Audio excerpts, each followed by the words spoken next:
Civil club SSC JEE में आप सभी का स्वागत है।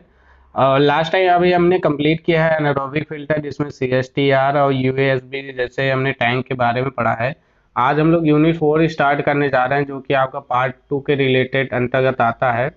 तो इसमें जो टॉपिक है, आपका पहला टॉपिक है वाटर रीयूज या वाटर रिक्लिमिनेशन क्या होता है। ठीक है, तो चलिए स्टार्ट करते हैं इसको समय नहीं गवाते हुए। तो पहले देखते हैं कि क्या होता है, डेफिनेशन पढ़ रहे हैं, उसके बाद देखते हैं हम लोग आगे क्या है सिस्टम। तो क्या कह रहा है, water reuse is the practice of the reclaiming water of from a variety of the sources, treating and reusing it for the many purposes. Means क्या, अगर हिंदी में जाने तो सिंपल सा है। रीयूज का मतलब क्या होता है, दोबारा यूज करना। रिक्लेम का मतलब दोबारा रिक्लेम करना, मतलब रीयूज करना। एक प्रकार से उसको एक अच्छे टर्म्स में यूज करने के लिए हम लोगों ने वर्ड यूज किया है रिक्लेमिंग। ठीक है, तो water reuse is the practice of the reclaiming water from the variety of the sources, treating reusing it for the many purposes. कि जो वाटर होता है उसको क्या करके दोबारा यूज करके, ट्रीट करके हम उसे मैनी पर्पज में हम लोग क्या करते हैं, यूज करते हैं, उसे वाटर रीयूज बोलते हैं। Water reuse is the method of the recycling treated waste water. तो जो आपका रिसाइकलिंग किया जाता है वेस्ट वाटर का, उसी प्रोसेस से हमारा क्या फॉर्म होता है, water reuse for the beneficial purposes such as, जैसे कि आप एग्रीकल्चर में यूज कर सकते हैं, लैंडस्केप इरिगेशन पर्पज में कर सकते हैं, इंडस्ट्रियल में कर सकते हैं, इंडस्ट्रियल प्रोसेस में टॉयलेट फ्लशिंग में आप उस वाटर का यूज कर सकते हैं, और साथ ही साथ ग्राउंड वाटर रिप्लेनिशिंग में भी आप लोग उसका यूज कर सकते हैं। किसका, वाटर का यूज कर सकते हैं, जो ट्रीटेड करके या रिसाइकिल करके, रिक्लेमिंग करके हम जो वाटर को फ्रेश वाटर के फॉर्म में चेंज करते हैं, उसे हम इस फॉर्म में यूज कर सकते हैं। उसके बाद बात करते हैं water reclamation is the process of the converting the municipal solid waste और industrial waste into the water that can be reused for the variety of the purposes. Means कह रहा है कि सर ऐसा वाटर जो जिसके अंतर्गत आपका म्युनिसिपल सॉलिड वेस्ट वाटर आता है, इंडस्ट्रियल वेस्ट वाटर को जब हम किसी फ्रेश वाटर में चेंज करते हैं और उसको कई वैरायटी ऑफ पर्पज के लिए यूज करते हैं, तो वही हमारा क्या कहलाता है, वाटर रिक्लेमिनेशन कहलाता है। ठीक है, चलिए उसके बाद वाटर रिक्लेमिनेशन की टेक्निक्स क्या है, तो ये हम लोग ना क्वेश्चन आंसर जब पढ़ेंगे, क्वेश्चन आंसर के द्वारा हम इसे कवर करेंगे, इसलिए मैंने इस टॉपिक को यहाँ पे नहीं लिखा है। ये जो टेक्निक है इससे रिलेटेड क्वेश्चन आंसर पढ़ लेंगे, वो ज़्यादा बेटर रहेगा।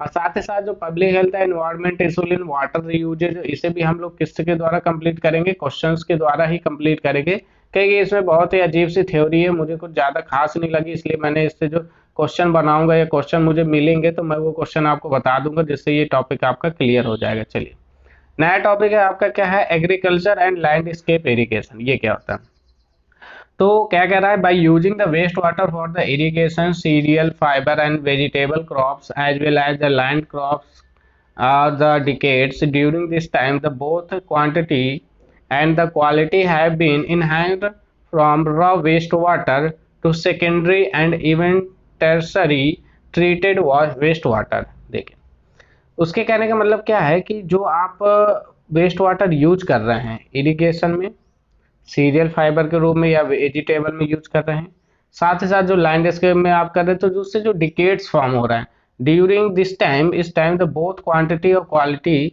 Have been enhanced from the raw waste water.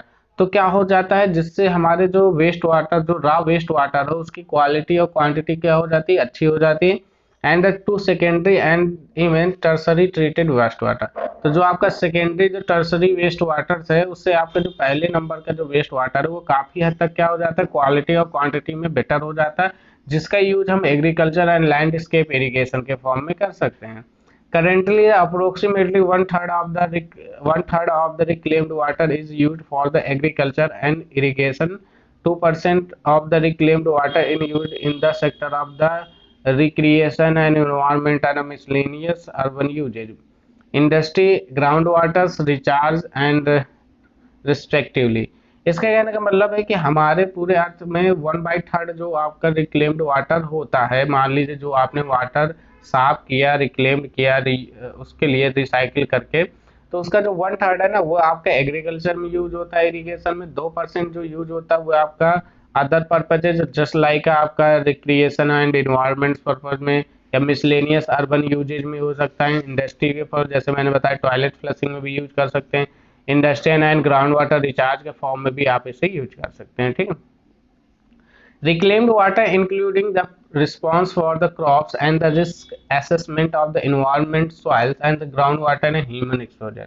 जो आपका रिक्लेम्ड वाटर होता है उसमें कई सारी इंक्लूड हो जाते हैं रिस्पॉन्सेज, जैसे कि क्रॉप्स में जो आपके रिस्क असेसमेंट आ जाता है, मतलब हो सकता है कि क्रॉप्स आपका खराब हो जाए या उस हिसाब का जो आपका वाटर है उसे प्रोवाइड नहीं हो पा रहा है, या इन्वायरमेंटली उसको इफेक्ट दे सकता है, सॉइल को भी इफेक्ट दे सकता है, ग्राउंड वाटर में भी आपका ह्यूमन एक्सपोजर के फॉर्म में भी आपका रिक्लेम्ड वाटर इंक्लूड हो जाता है। ठीक है। तो रिक्लेम्ड वाटर आपके किस फॉर्म में रिस्पॉन्स होता है, crops and risk assessment and environment and soil ground water and human exposure के रूप में भी आपका रिक्लेम्ड वाटर फॉर्म होता है। ठीक। द पॉजिटिव रिस्पॉन्स, अब देखिए अब यहाँ पे दो प्रकार का पॉजिटिव रिस्पॉन्स क्या हो जाता है। अब देखिए क्या क्या रिस्पॉन्स हो सकते हैं। देखिए मैंने आपको बताया सिंपल भाषा में अगर देखा जाए तो रिक्लेम्ड वाटर के अंतर्गत हमारा रिस्पॉन्स होता है क्रॉप्स का एंड रिस्क असेसमेंट आता है, इन्वायरमेंट से related soil and ground water, human exposure, ये सब आपके रिक्लेम्ड वाटर के अंतर्गत ही आते हैं।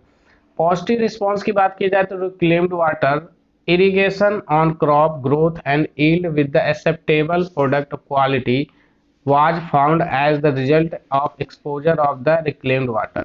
इसके कहने का मतलब है कि सबसे अच्छा रिस्पांस होता है वो हमारे इरिगेशन क्रॉप में ग्रोथ के लिए होता है, जो हमारा वेस्ट वाटर रिक्लेम्ड होकर बाहर निकलता है, अगर हम उसे एग्रीकल्चर पर्पज में क्रॉपिंग के फॉर्म में या यील्डिंग के फॉर्म में अगर हम यूज करते हैं तो हमारे प्रोडक्ट में ग्रोथ होती है और साथ ही साथ रिक्लेम्ड वाटर बेहतर रिजल्ट देता है।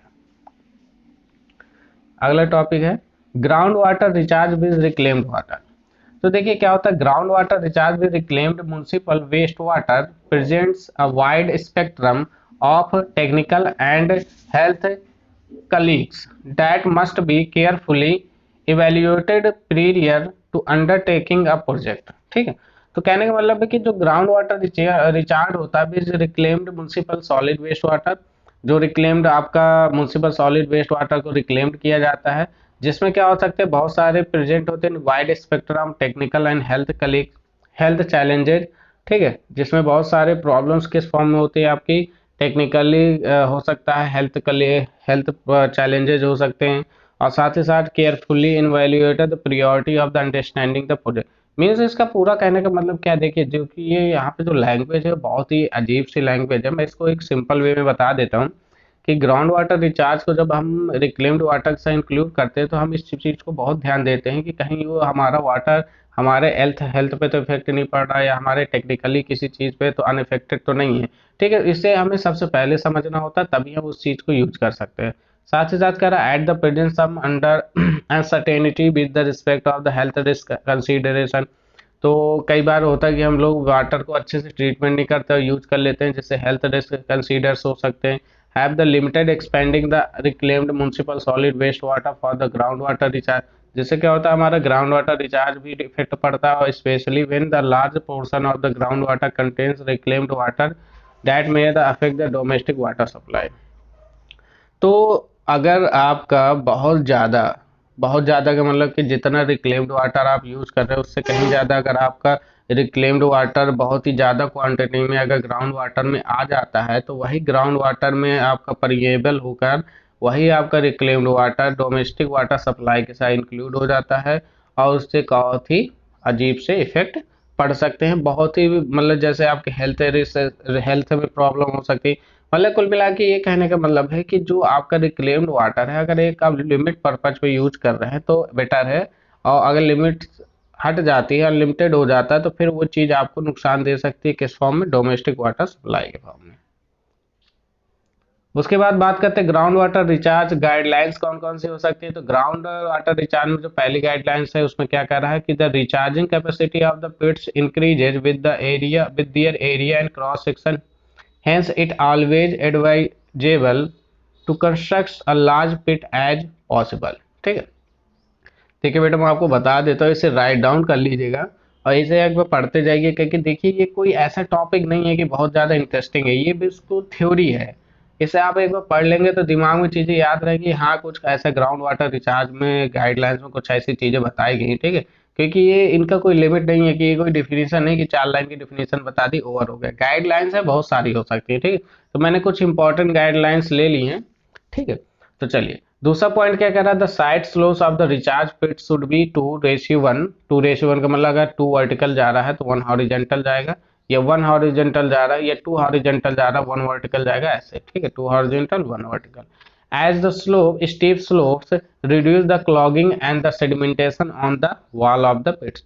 तो कह रहा है अगर हम स्लोप इस फॉर्म में रखते हैं तो जो हमारे क्लॉगिंग का जो पार्ट होता है और सेडिमेंटेशन का पार्ट होता है वॉल के पिट में, वो क्या हो जाता है, कम हो जाता है। मतलब जैसे वाल है तो वाल में जो हमारी क्लॉगिंग जमना जो होता है वो अगर हम इतना उसमें स्लोप बना के रखते हैं तो ये चीज़ें नहीं होती हैं, ठीक है। Next, the future of the climate change introduces the opportunities, the implication the regarding the availability of the groundwater recharges for the future drainage basin। तो कह रहा है जो ग्राउंड वाटर रिचार्जेज है उससे हम फ्यूचर में ड्रेनेज बेसिन में यूज कर सकते हैं और इम्प्लीमेंट करके इसमें बहुत सारी अपॉर्चुनिटीज को हम उसमें अलाउ कर सकते हैं, ठीक है। उसके बाद एडवर्स फैक्टर में बात की जाए किस पे डिपेंड करता है, तो ड्रेनेज में कर रहे हैं, इम्परवियस सर्विस पे कर रहा है, सरफेस में सॉइल कंपेक्शन हो गया, ग्राउंड वाटर पॉल्यूशन में कर रहा है, ठीक है। Risk assessment for the water reuse, तो मैंने आपको बताया जितने भी टॉपिक है इसे हम क्वेश्चन आंसर के द्वारा कंप्लीट करेंगे, आप लोग बिल्कुल ही परेशान ना होइएगा, ये सब हम क्वेश्चन आंसर के द्वारा कंप्लीट करेंगे चीज़ों को, ठीक। तो ये एक बहुत ही सिंपल सा छोटा सा टॉपिक था और चूंकि गाइडलाइंस है इसलिए मैंने इसको इसमें इंक्लूड किया, क्योंकि लास्ट टॉपिक था आपका पार्ट 2 का, तो मैंने कहा क्यों ना यहाँ पे मैं इंक्लूड किए दे रहा हूँ। अब आज के बाद आपका चालू होगा पार्ट 3 हैजार्डस वेस्ट मैनेजमेंट, और साथ ही साथ अब क्वेश्चन आंसर भी करने का टाइम आ गया है, तो अब हम क्वेश्चन आंसर भी करेंगे। ये जो टॉपिक है बेटा इसे आराम से पढ़ लीजिएगा, लिख लीजिएगा, एक बार समझ लीजिएगा, इसमें कुछ ज़्यादा आपको दिमाग लगाने की जरूरत नहीं है। अगर नई चीज़ें समझ में आ रही तो भी कोई प्रॉब्लम नहीं है, ठीक है। अगर बस एक बार आप पढ़ लेंगे तो ये हो जाएगा कि नहीं हमने वो चीज़ें पढ़ी हैं, ठीक है। तो इस वीडियो में इतना ही, चलिए नेक्स्ट वीडियो में हम अभी आपको प्रोवाइड कर देंगे 2 से 3 घंटे जिसमें हैजार्डस वेस्ट मैनेजमेंट जो कि आपका पार्ट 3 है यूनिट 1 स्टार्ट कर देंगे, और साथ ही साथ अभी बीच में मैं आपको एक क्वेश्चन सीरीज के प्रैक्टिस सेशन भी दे दूंगा, तो जिसमें आपको वाटर ट्रीटमेंट से रिलेटेड कुछ इंपॉर्टेंट क्वेश्चन मैं आपको कराता हूँ, ताकि आप थोड़ा रिकॉल हो जाएं, जो पुरानी चीज़ें मुझे लगता है कि 20 दिन हो गए हैं तो वो आप भूल लगे हो, इसलिए उसको रिचार्ज करते हैं और फिर आगे बढ़ते हैं, ठीक है। तो इसके लिए थैंक यू।